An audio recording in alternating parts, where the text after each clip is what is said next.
আসসালামু আলাইকুম। আমার এই ভিডিওর পাশে যে একটা ভিডিও ক্লিপস দেখতে পাচ্ছেন, এই ভিডিওটা মাত্র কিছুদিন আগের ঘটনা। সিলেটের জাফলং এর একটা অঞ্চলে আ কিছু বিএসএফ এর সদস্য সেখানে যে একটা খেলার মাঠ আছে, সেই খেলার মাঠে ঢুকে তারা সেখানে লাল পতাকা একটা যে চিহ্ন বা ফ্ল্যাগ, এই ফ্ল্যাগটা তারা বসানোর চেষ্টা করেছিল।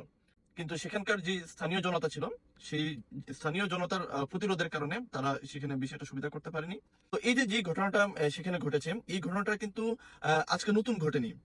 তার আগেও এরকম কয়েকবার ঘটেছে।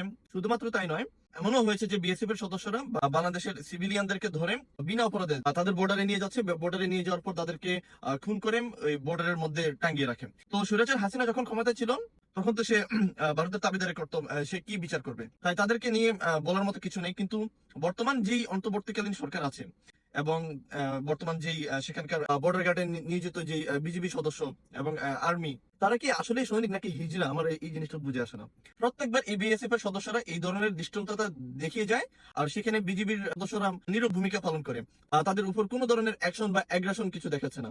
আপনি জাস্ট একটা জিনিস সূক্ষ্মভাবে চিন্তা করেন, আজকে যদি বাংলাদেশের কোনো সেনাবাহিনীর সদস্য ভুলক্রমে বা ইচ্ছাকৃতভাবে যদি তাদের সীমান্তে ঢুকে যেত, তাহলে তারা কি এরকম ভদ্রতা দেখাতো? অবশ্যই দেখাতো না। হয় তাকে গ্রেফতার করবে, নয়তোবা ওপেন ফায়ার করে তাকে সেখানে শেষ করে দিবে। ভারতের বিএসএফ এর সদস্য পাকিস্তানের বর্ডারে তারা সেখানে যায় না কেন? চায়নার বর্ডারে সেখানে ঢুকে না কেন? তারা তো এই ধরনের সাহস দেখাতে পারে না। তো বাংলাদেশের ক্ষেত্রে কেন এরকম সাহস দেখায়? তারা এই সাহসটা কই থেকে পায়?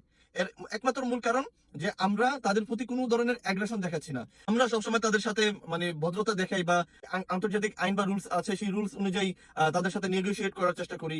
ভাই, তাদের সাথে তো এত সুশীলতা দেখার দরকার নেই। তারা কি আমাদের সাথে আন্তর্জাতিক আইন মান্য করে মানে আমাদের সাথে সেভাবে সম্পর্ক বজায় রাখে? কই, তারা তো রাখে না।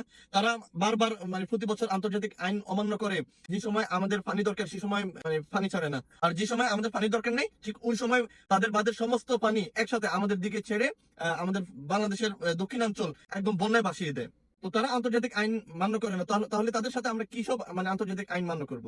ইউনূস সরকার আসার পর থেকে এরকম কয়েকবার এই ধরনের ইনসিডেন্ট হয়েছিল, কিন্তু সেখানে ইউনূস সরকারের পক্ষ থেকে কোনো ধরনের প্রতিক্রিয়া তারা এখনো পর্যন্ত দেখায়নি। কেন দেখাচ্ছে না?